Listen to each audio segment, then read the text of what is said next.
information about our academic programming.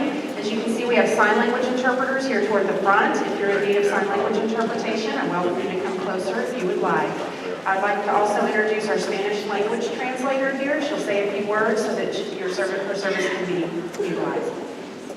Bien, si alguno quiere escuchar la presentación en español, tenemos equipo para interpretación simultánea, lo pueden recoger aquí a la derecha del escenario y estamos aquí para traducir. Gracias.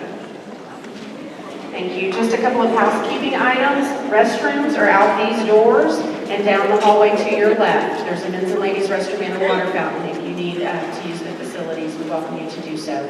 Again, thank you for being here this evening. I'm going to turn it over to our board president, Ms. Rael James. Thank you.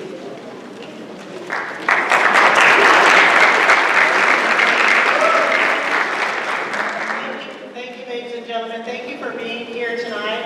Before we get too far, as Beth said, I'm Rael James. I'm the president of the Board of Trustees here in our school district. I'd like to introduce another one of our trustees, and that's Mr. K.P. George, who's here tonight, and he's over there.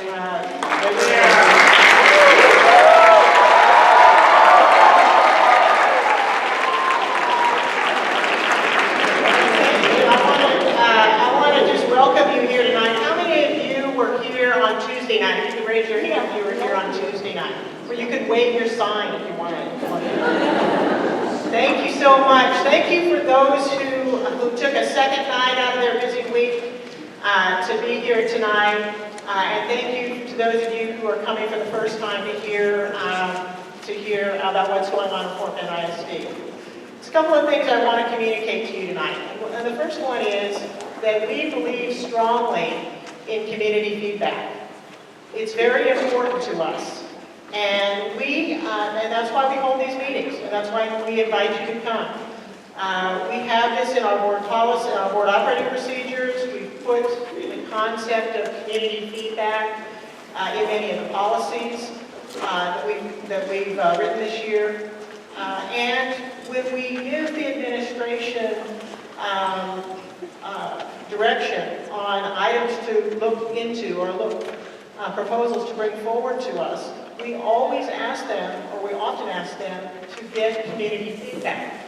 It's important to us to understand how the community feels and what your opinions are. It helps us to make good decisions. So that's the first thing I want to tell you. We're very intentional about this, and we're very glad that all of you are here. We believe in it. The second thing I want to say is that we are listening to you. We're listening to your feedback. I was here on Tuesday night. I heard many stories from many of you. I talked to students. I talked to parents. I heard stories about your families. I heard stories about your school. And I appreciate that. I appreciate you sharing all those things with me. It helps us to understand the situation, okay? I also got a lot of email.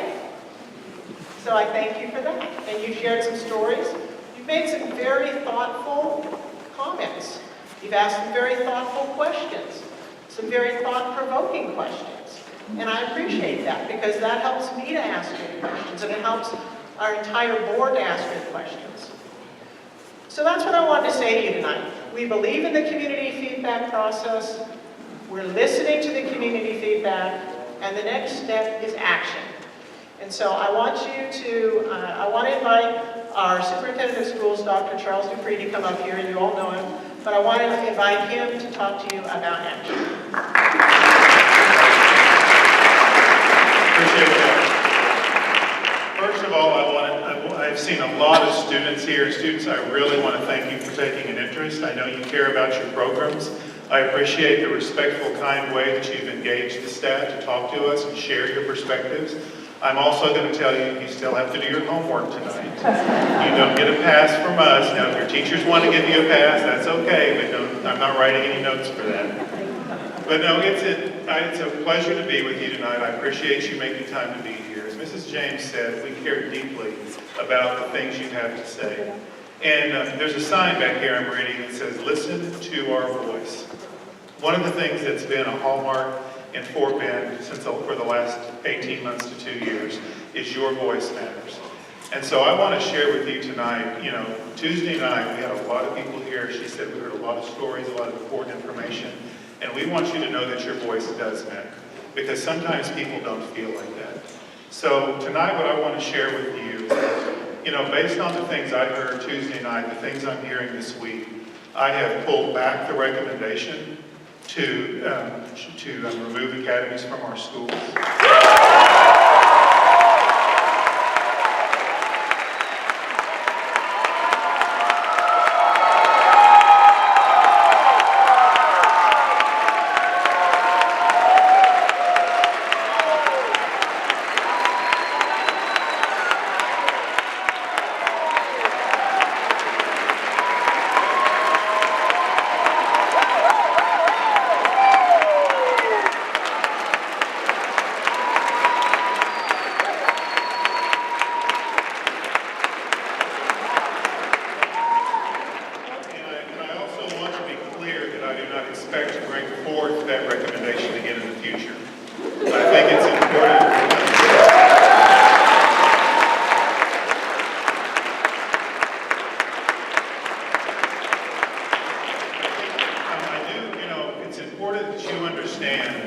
We have a lot of big decisions that we're making in Fort Bend. You participate actively in those decisions. We've been hearing a lot on lots of issues, and it's important that you know we do take it seriously, and that's why sometimes we do change direction. But I also think it's important to explain why we change direction when we do so. Because we can't always make decisions just based on emotion, feeling, and opinion. We have to deal in facts, and we have to deal in data. And we really work hard to do that. In this case, most of you know, you have quantitative data and you have qualitative data. In this case, I think we have a little bit of both types of data to justify changing the decision. And my viewpoint, that what I've heard most this week is two things.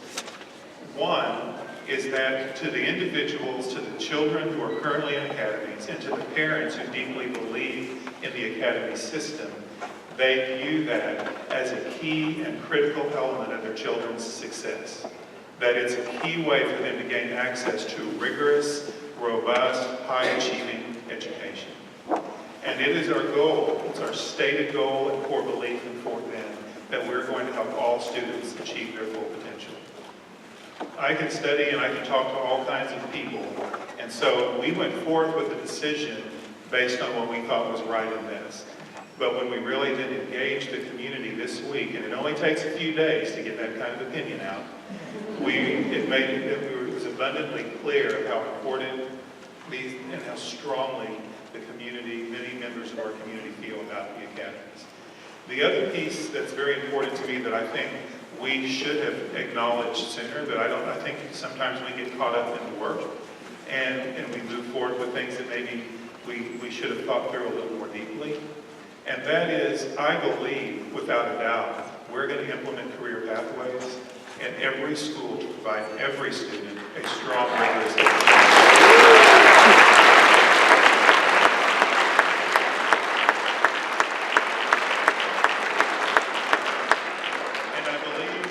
I believe those are going to be high-quality learning experiences that are going to ultimately feel like academies to the children who are in the cohorts in those programs.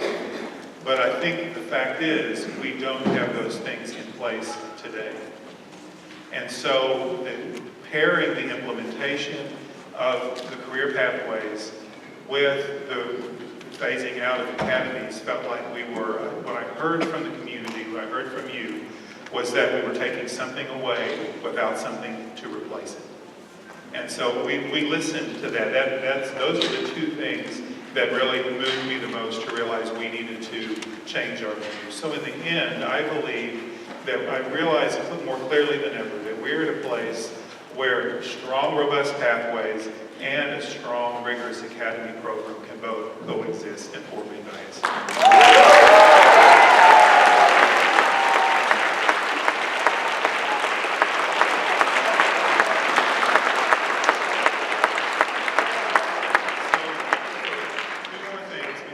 We do want to move on with our program tonight, but I think it's important that you know you know, there are still some decisions to be made about academies, however. And I'm not prepared to go into those in detail tonight because we have not had a Board of Trustees meeting this week to enable me to share more of my thinking in detail with the board, and it would not be appropriate for me to share a lot of plans publicly before meeting with the board. So Monday night, we'll be discussing this at the board meeting a little bit more. But I wanted, though, to be able to ease your mind and get this decision out publicly so that everyone can know where we're headed. And again, we'll be making some more challenging decisions related to pathways, feeder patterns, boundaries, and academies during the coming months. But I just wanted to assure you that at this point, that the phasing out of academies is off the table. So for tonight,